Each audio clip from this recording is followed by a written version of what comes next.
Hi everybody, this is Bonnie from Bonnie's Creative Place, and I am here with my online class. And for my online class, we are using the Playing in the Rain bundle.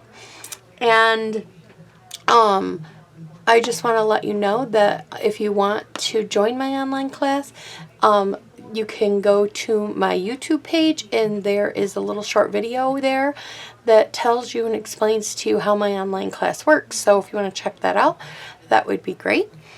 So you can get these cards absolutely free, just basically by placing an order with me. If you already have this bundle and you place a $50 order, you can get it for free. If you don't and you just purchase this bundle, then you get the kit for free. You get all 4 cards, all the supplies. You get a basic tutorial that shows you a picture of the cards and the size measurements, because I don't go into depth into a tutorial because I'm giving you a video tutorial. So if you'd like to check that out, like I said, message me, any of the following. But this is card number 1 for Playing in the Rain. And everything comes in a little bag like this. This was one of my kits, so I don't have the little gems, but then there's usually another little bag in here with any gems, sequins, yarn, threads, or anything like that that I may have used. But all your supplies are in here. Everything is pre-cut for you. And I can't do, one thing I should let you know, I can't do any stamping. I cannot send you any stamped images. So I can die cut stuff for you, but I cannot send stamped images. So if I use a die cut or a punch that is not with the bundle or something, I could give you that. But I can't stamp anything. So you will never get anything stamped from me. So you have to have the stamp or a stamp of your choice if you want to change it up to use in order to get this kit to work like I did it, if that makes sense. Ugh. Sorry, first video is always a little rumbly for me. Everybody should know that by now. And if I sound a little raspy, I've got all this sinal allergies, you know, weather keeps switching off and on, going on. So now I had already gone ahead and I die cutted out of my piece because I had scraps. And I die cut it out, the kite fully in the smoky or crumb cake. And then I also did the little stump. And then I did the kite. I did the kite again, and all I did was use this scrap paper, and I just did part of the kite. I only did the upper half instead of the whole string, because we only need this part. And then I did this part of the kite in the Mango Melody. I should probably show you the card so you have a little bit of idea, which I've normally done by now. This is the card that we're making. Isn't it so stinking cute? I just love it. It'd be great for some kid's birthday or even adults. I would love to get a card like this. It's so stinking cute. And so you can send it. It looks like I lost one of my little jemmies here, so I'll have to put one back on. And that is it. So I'm going to put this kind of here where you could see what I'm doing a little bit. Yeah, it's kind of in the video. Alright, so the first thing we're going to do is die cut the parts out, these parts. And I've already gone ahead and done that. So then you're going to take your crumb cake ink, and you're going to take a sponge dauber. And I'm going to pick up, oops, sorry, didn't mean to move everything, the little trunk. And I'm just kind of sponging, I'm making the outside a little, that went right out of my hand, making the outside a little bit darker and working my way in to make it lighter. And I'm just trying to emphasize the outlines, the detail, the embossed detail on this little stump. And it may look dark right now, like if I put this up against my original one, you could see this looks way, well, maybe you can't see that well. Let me get it closer to the camera. See how this one's way lighter and this one's way darker? Once this absorbs into the paper more, it will lighten up. So don't, you know, don't fret. And so then we can put this piece of ink away because we don't need that anymore. Then we're going to bring in our base piece. We can set these all off to the side for a minute. Fold this in half And let's see, here we go. Get your bone folder to really crease the edges. I always tell everybody you crease the edges very well because it helps keep the card flat for you to work with. So I love to crease my edges when I'm doing this. Then we are going to take, there's a little piece of, okay, it looks like I need to get a refill. My daughters have been doing this stuff called junk journaling. I don't know if you guys have heard of it. I have 2 teenage daughters, and they are big into that. And I feel like I'm going through my stamp and seal a lot more now. So just so you guys hope, you know, if anybody ever takes the last one, you know, my girls, I hope they definitely. I usually keep a good stock here, but I don't know. They're doing that now, so we'll see. Oh, I always like to clean. I look at these and see if they have any goop on them, and if they do, I like to clean them off really good. And that's just put it back together. Sometimes being that it is the first one, you have to prime it. And that's what they mean by priming it, is rolling the ends till you could feel the sticky. And then I'm just going to run a piece of adhesive down this. And then I put this, I'll make sure I'm in the video because I moved stuff around. I put this right here. I didn't go all the way to the edge. I didn't go all the way to the, so about that much. I don't know, about 1/8 of an inch over and up and down. Just make it a little centered there. I don't think I did a very good job. It could have gone up a little higher, but we won't discuss that. I tell everybody my first video when I do these is always a little wonky. I don't know, I gotta get in the rhythm, you know, get in the rhythm. So now we're gonna take our Balming Blue, and we need to put a little bit of blue right here. What I found, because I have a heavy hand, I don't know, and this is just what I found that works for me. I take and I dab the ink into the blender like this. Then I dab off a few times, because otherwise I'm going to get that big blob.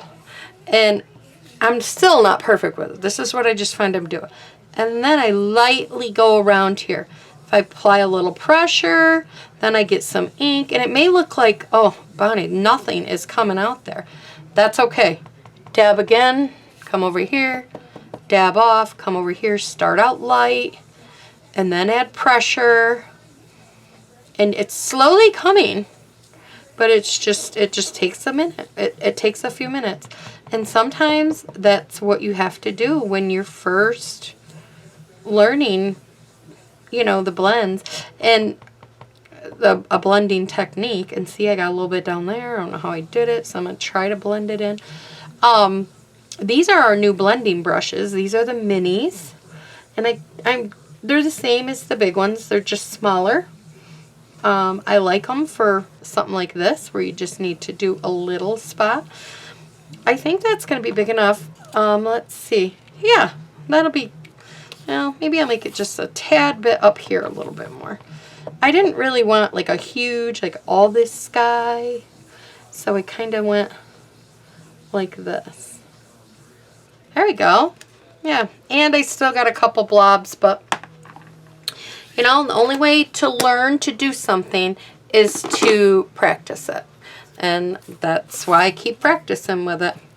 All right, now we're going to set him aside. We are going to put our lovely little kite together. So the first thing you need is to snip off if you have any of the string tail. You don't want any of the string tail on here. Get some liquid adhesive. We're going to add some glue to this, like that. And then we'll just put it down right on top of it, like so. And then this one, I don't know if I got it, yep, okay. This looks like a little butterfly. You could use that as a butterfly too. Add a little piece of black trim and you could have a cute little butterfly. Take some of that, put it right in the middle. Yep. Okay. And there we go. We'll add that right there. Now our kite is together, so we could set the kite aside. Now you have this piece of paper here, and it's a Whisper White, and it's going to be for your turtle. Does not matter if the flower is all the way on the paper or not. I think I gave a big enough piece that it's on there, but as you could see in the original card, I cut the flower off. So it doesn't matter. This one, I end up fussy cutting this one out. There is a die if you want to die, or if you have a die cutting machine, you can do that also. Scan and cut. I do have one, but when I'm just doing 1 or 2 cards, it's just easier to grab a pair of scissors and to fussy cut it out. But before we fussy cut it, I do like to color it. So I take Granny Apple Light, and I am just going to color his belly. Now, if my colors for these blends look a little lighter, a little darker, there could be a couple options. 1, it takes a few minutes for them to soak in. 2, I just updated all my blends and got new ones because quite a few of mine were getting dried out. So it could have been that color might have been a little drier when I did it. So I just wanted to let you know. I will fast forward probably a lot of this coloring.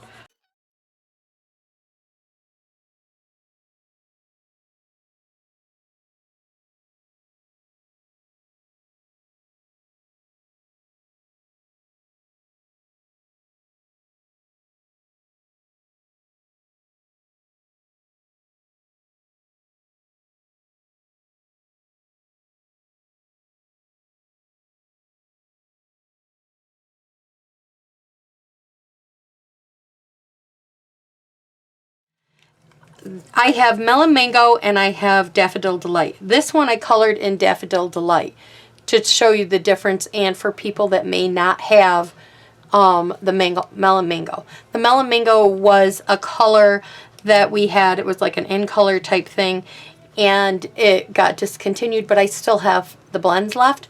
So you could do 2 things. You can either use the Daffodil Delight blend, or you could get out the Melon Mango marker and you could color in these spots. Or if you have the blend, you can just use the Melon Mango blend. Now I did this one in Daffodil Delight Dark, just so you know. So if you're new starting, you just got the blend, you may not have this Mango Melody. So I just wanted to let you know, if you don't have it, then you still got the option of using the other one. But I really like that this is in the kite, so I thought I'd bring it out. But this daffodil is in some of the flowers right along with this mango. So either one will definitely work. I'm just giving you more options, and so this is why I wanted to let you know about the Mango Melody.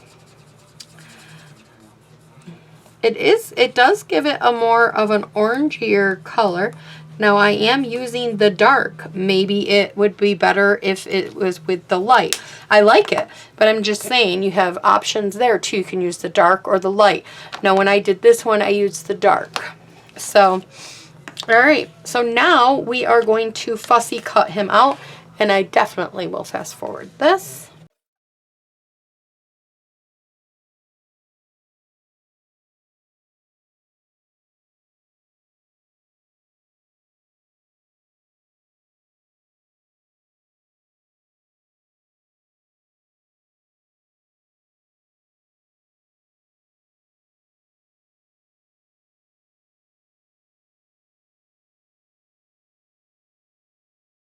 Done that, and now what I like to do, and you may have seen this in some of my other videos, I like to take a black blend, or you could use a black Stampin' Write marker, and I just like to outline my characters like this, hide the white.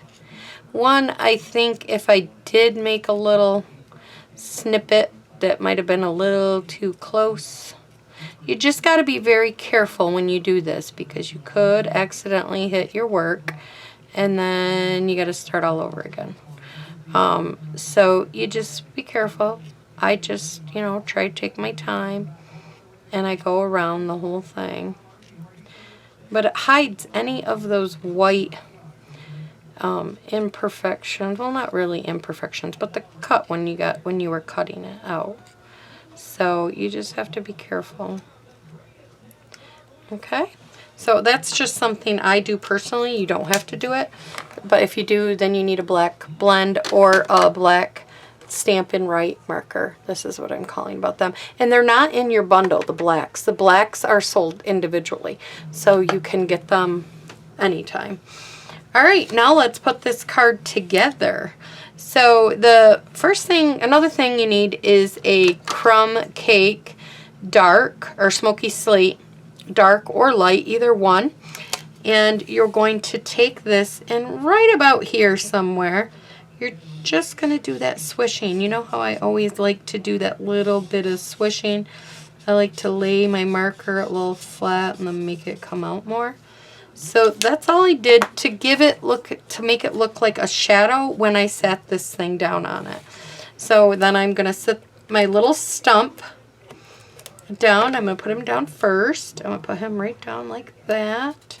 Now I did pop up my turtle because I think he needs to be popped up. He's just so cute. And I'm going to put 3 Stampin' Dimensionals on him.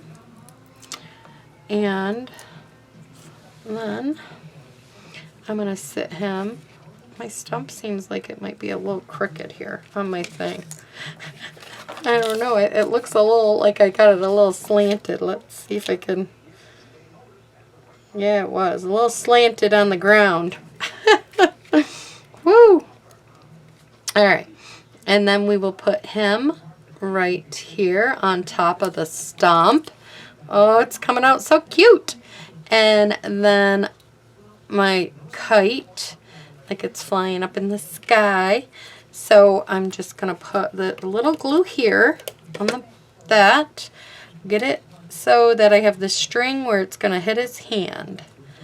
And I think I'm going to cut my string down a little bit on this one because, I don't know, I might have my stump up a little higher. If that's the case, you know, do what you want to do that'll make your kite fit where the sparkle is, or the sky is. So I might have him up a little bit higher. Then I'm going to take a glue dot and I'm going to roll one of these glue dots up so it's very tiny, like into a ball, and put it on the end of my pokey tool. And I'm going to pick up the hand, stick it on the hand, which will then stick onto the kite. And then it'll be like he's holding it in his hand right there. Isn't that cute? I'm going to fix my little log scribble around here because I feel like I must have had it crooked when I did it and it just didn't look right. So I just added a little more scribble. And I think I might have used dark or light on this one. I used dark on this one. So again, it doesn't, you know, use what you have for markers and stuff, and it'll still come out looking cute. No one is going to know what your card looks like, because you want to know why? Unless they're watching my videos and making the same card, no one's going to know, because you are creating this card, no one else. So you're good to go. I'm going to put another one on this one because that one fell off. So I had, oh, guess what? I'm getting ahead of myself. I started to add the gems. And I'm way ahead. I got to add Oh Happy Day. I want to make sure I got this on my, I don't know, it looks a little crooked, so I want to straighten it. Oh, let me see. Yes, that looks better. And I just put Oh Happy Day right here. I'm letting the black kind of soak in a little. There we go. I mean, this would be great if you just want to send somebody a thinking of you card, why not send this cute little guy? Well, I lost the little gem there. Just add a couple gems. Get, yeah, get another one of these. I keep dropping them today, people. Okay. So there you go. That is the version, the retake of the first one that I made. Couple different options. I hope you enjoy, and I will be back with card number 2.